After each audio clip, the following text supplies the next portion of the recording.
Hello welcome. நீங்கள் எந்த படம் ரிவ்யூ பார்க்க போகிறேன்னா கிரானி. இந்த படத்தில் சின்ன பொண்ணு வந்துட்டு கொலை செய்யப்படுறாங்க. இந்த பொண்ணோட பாடியில் ஹார்ட் மிஸ் ஆகுது. இது வந்துட்டு போலீஸ் வந்துட்டு இன்வெஸ்டிகேஷன் பண்ணுவாங்க. அவங்க இன்வெஸ்டிகேஷன் பண்ணும்போது அப்போது ஒரு சில விஷயம்லாம் தெரிய வருது. எல்லா 30 வருஷத்துக்கு இந்த மாதிரி ஒரு சம்பவம் நடக்குது. ஏன் எதனாலன்னு தான் படத்தோட கதை.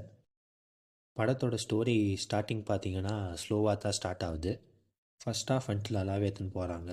மெயினாக ஃப்ளாஷ்பேக் சீனே சொல்லலாம், நல்லா காமிச்சிருந்தாங்க. கதையும் நல்லா இருந்துச்சு. செகண்ட் ஹாஃப் வந்துட்டு இன்னும் நல்லா பண்ணியிருந்துக்கலாமோன்னு தோணுச்சு. ஃபஸ்ட் ஹாஃப் நல்லா பண்ணிட்டு செகண்ட் ஹாஃப் கொஞ்சம் இன்னும் நல்லா பண்ணியிருந்துக்கலாமோன்னு தோணுச்சு. படத்தோட ஃபினிஷிங் பார்த்திங்கன்னா ரொம்ப நல்லா பண்ணியிருந்தாங்க. அதுவும் மெயினாக சவுண்ட் டிசைனிங் எல்லாம் ரொம்ப நல்லா இருந்துச்சு படத்தில். படத்துக்கு வந்துட்டு பிஜிஎம் ஒரு ப்ளஸ்ன்னே சொல்லலாம், நல்லா பண்ணியிருந்தாங்க. அதே மாதிரி மேக்கப் எல்லாம் ரொம்ப நல்லா பண்ணியிருந்தாங்க ஆர்டிஸ்ட்க்கு. படத்தோட கேஸ்டிங் பார்த்திங்கன்னா இன்னும் நல்லா பண்ணியிருந்துக்கலாம், நல்லா ஆள் போட்டுடலாமான்னு தோணுச்சு. இந்த படத்தோட மேக்கிங் வந்துட்டு இன்னும் நல்லா பண்ணியிருந்துக்கலாமான்னு தோணுச்சு. இந்த படத்தோட போஸ்டர் வந்துட்டு எனக்கு இம்ப்ரெசிவாக இருந்துச்சு.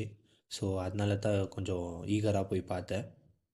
ஓவரால் பார்த்திங்கன்னா ஒரு ஒன் டைம் வாட்சபிள். போய் தேட்டரில் போய் பாருங்கள். தேங்க்யூ.